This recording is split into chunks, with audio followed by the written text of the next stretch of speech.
Kadapa Singapore చేస్తా అన్నావు. Singapore కాదు, మొత్తం నట్టేడు ముంచేది. ఏం చెప్పాడు ఇరిగేషన్ మంత్రి? 40 year ఇండస్ట్రీ కాదు, ఎన్ని సంవత్సరాలు కాదు, బుల్లెట్ దిగిందా లేదా? దిగింది. కడపలో దిగింది, వెళ్ళి చూసుకో. బుల్లెట్ దిగిందా లేదా అన్నావు, దింపారు అక్కడ, దిగింది. అధికారులతో సరైన సమయంలో గేట్లు ఎత్తిపోవటం వల్ల బొగ్గవంక ప్రాజెక్ట్ లో బుల్లెట్ దిగింది. అనిల్ కుమార్, బుల్లెట్ దిగింది. 40 year ఇండస్ట్రీయా? ఎన్ని సంవత్సరాలు ఉన్నావని కాదు, బుల్లెట్ దిగిందా లేదా అన్నావు కదా, దిగింది. అక్కడ బొగ్గవంకలో బుల్లెట్ దిగి కడపంతా మునిగిపోయింది. సిగ్గుండాలి ఈ ప్రభుత్వానికి. మీ సొంత జిల్లా ముఖ్యమంత్రి గారు, కడప జిల్లా మీ సొంత జిల్లా, కడప జిల్లాని ముంచేశావు, కడప పట్టణాన్ని ముంచేశావు. పించా కట్టలు దిగింది, అన్నమయ్య గేట్లు ఎత్తేశారు, నీళ్లు. బొగ్గవంక ప్రాజెక్ట్ గాలికి వదిలేశారు, 20,000 క్యూసెక్లు వదిలేశారు. మొత్తం ఎస్బీఐ బ్యాంకు మునిగిపోయింది, ఇళ్లు మునిగిపోయాయి, 10 వార్డుల్లో ప్రజలు మునిగిపోయారు. 100 బూతులు తిడతా ఉన్నారు అక్కడ.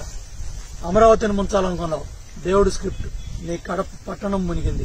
ఏం సమాధానం చెప్తావు అప్పుడు? బుల్లెట్ దిగిందా లేదా చూడమన్నాడు మీ ఇరిగేషన్ మంత్రి.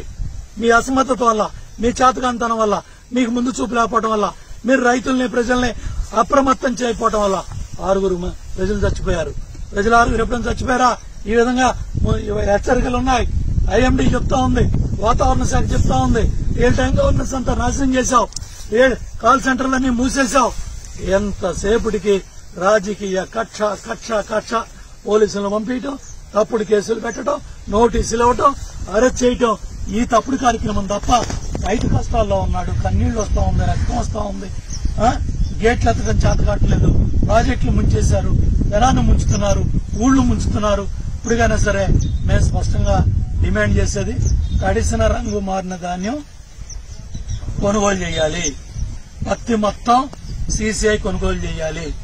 ఏదైతే మొక్కజొన్న నల్ల గింజ కాదు, మొక్కజొన్న మొత్తం మద్దతు ధర ఇచ్చి 1850కి కొనుగోలు చేయాల్సిందే. 5,800 పత్తి కొనుగోలు చేయాలి. మద్దతు ధరకి తడిసిన రంగు మారిన ధాన్యాన్ని కొనుగోలు చేయాలి. ప్లస్ ఏ పంట చేతికొచ్చే పరిస్థితి లేదు. ఏ పంటకి ఎంత ఇస్తాం, ఏ విస్తీర్ణం ప్రకారం, సర్వే ప్రకారం ఎంత ఇస్తున్నారో చెప్పండి. రేపొద్దున శాసనసభలో స్పష్టంగా ప్రకటన చేయాలి. ఈ విషయాలన్నీ కూడా చంద్రబాబు నాయుడు గారు, మా శాసనసభ్యులు రేపు ఈ అసెంబ్లీలో ప్రభుత్వాన్ని ప్రకటిస్తారు, నిలదీస్తారు, ప్రశ్నిస్తారు, నిలదీస్తారు. స్పష్టంగా సమాధానం చెప్పాలని మేము డిమాండ్ చేస్తున్నాం.